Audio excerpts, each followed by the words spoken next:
आज जहां लोग महिलाओं को बराबर का हक देने और सम्मान देने की बात करते हैं, वहीं कहीं ना कहीं लोग उन्हीं औरतों पर चुटकुले बनाते हैं और कहते हैं ये कोई सीरियस बात नहीं है, ये तो सिर्फ एक मजाक है। और औरतों का सबसे ज़्यादा मजाक मर्द ही उड़ाते हैं। उन पर सबसे ज़्यादा चुटकुले मर्द सुनते हैं और बड़े मज़े लेकर सुनाते हैं। उनके स्वभाव पर, उनकी आदतों पर, उनके शरीर पर हंसते हैं और उनकी ज़िंदगी से जुड़ी हर बात मर्दों के लिए मजाक का सबब है। ऐसा नहीं है कि कुछ खास तरह की औरतें ही मर्दों के मजाक के इस जद में आती हैं। इस जद से कोई बाहर नहीं है। वो कॉलेज में साथ में पढ़ने वाली लड़की हो, दफ्तर में साथ काम करने वाली महिला, या सड़क पर, ट्रेन में, बस में, कहीं भी दिखने वाली कोई अनजान स्त्री। नमस्कार, मैं साक्षी चौहान और आप देख रहे हैं नज़र टुडे। आप सोच रहे होंगे कि मैं ये सब आपको क्यों बता रही हूँ। दरअसल बात यूँ है कि अमेरिका के एक बेहद पॉपुलर सीरीज के पात्रों ने भारत के एक प्रतिष्ठित और सम्मानित अभिनेत्री को लेप्रेस प्रोस्टिट्यूट यानी कि कोढ़ी वेश्या कहा। तो इस बात पर गुस्सा तो बहुत आया, लेकिन अचंभा जरा भी नहीं हुआ। Sitcom teenage series big bang theory उसके दूसरे सीजन का पहले एपिसोड में एक जगह दो पात्र राज कूथरपल्ली और शेल्डन कूपर एक कमरे में बैठे हैं और बात कर रहे हैं। राज, जिसका कैरेक्टर प्ले कर रहे हैं कुणाल नैयर, और शेल्डन के रोल में है जिम पर्सन, दोनों सोफे पर बैठे हैं और सामने टेलीविज़न ऑन है। स्क्रीन पर एक हिंदी फिल्म का गाना आता है। तभी शेल्डन कहता है, ये ऐश्वर्या राय है ना? राज जवाब देता है, हाँ, कितनी सुंदर है। इस पर शेल्डन कहता है, ये गरीबों की माधुरी दीक्षित है। इस पर राज गुस्सा हो जाता है और कहता है, ऐश्वर्या राय तो गॉडेस है, उसकी तुलना में माधुरी दीक्षित लेप्रेस प्रोस्टिट्यूट है। सिटकॉम की बातचीत का अंत कुछ इस तरह से करने की कोशिश की गई है कि वह एक मजाक लगे।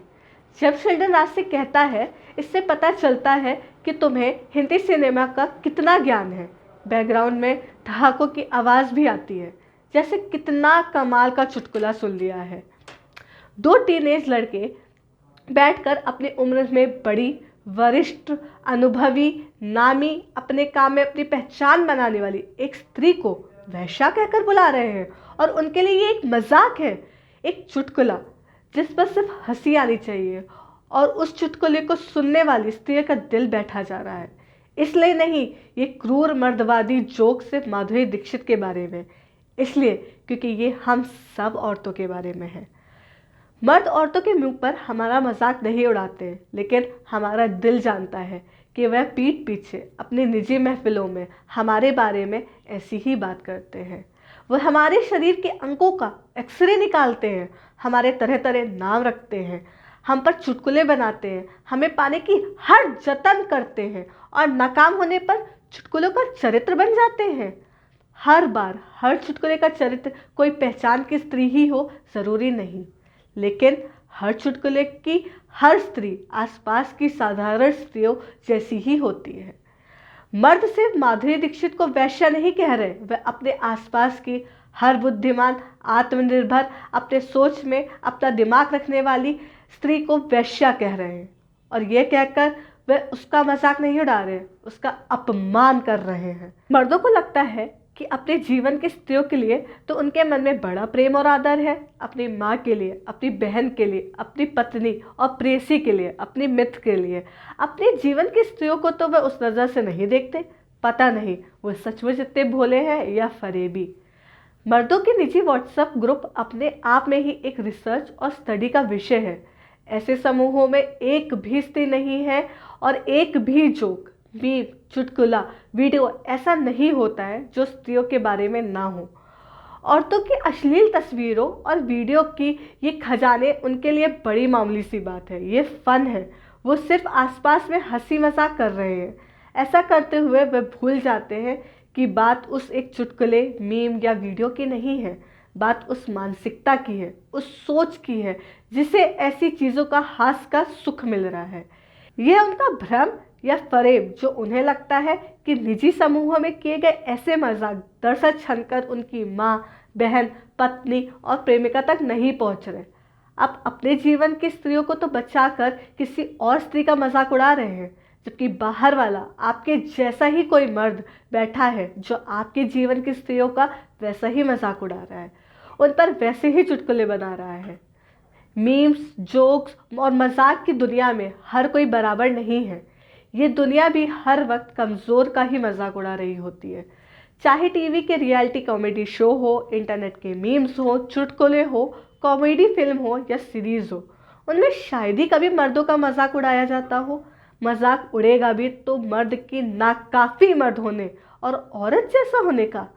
मर्दानगी एक मजाक वहाँ भी नहीं होता है। मर्दों के बीच अक्सर ये मजाक चलता है कि मुझे तो अपनी बीवी से डर लगता है, मेरी बीवी मुझे बेलन से पीटेगी। एक ज़माने में एक बड़ा फेमस कार्टून हुआ करता था, डब्बू जी। डब्बू जी बेचारे भले ही पूरी दुनिया में अपना डंका पीट ले, लेकिन घर पर उनकी एक नहीं चलती थी।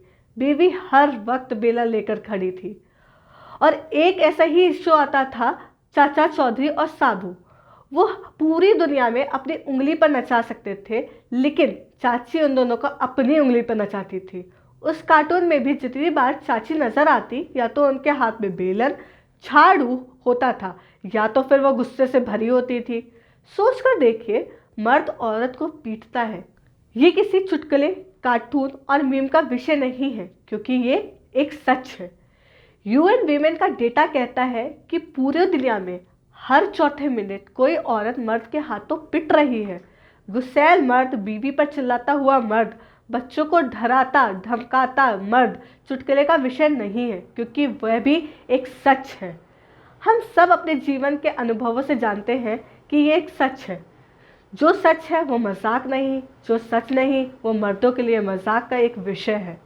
एक मर्द बीवी से डर थर थर नहीं कांपता, लेकिन ये एक चुटकुला है।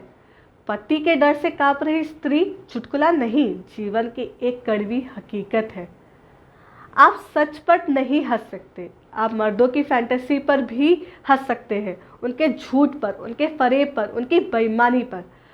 मर्द इस काम में पूरी तरह सफल है, और सबसे बड़ी विडंबना तो ये है कि कई बार औरतें भी उन चुटकुलों को बस चुटकुला समझकर हंस देती है, जबकि भीतर में उनकी आत्मा रो रही होती है।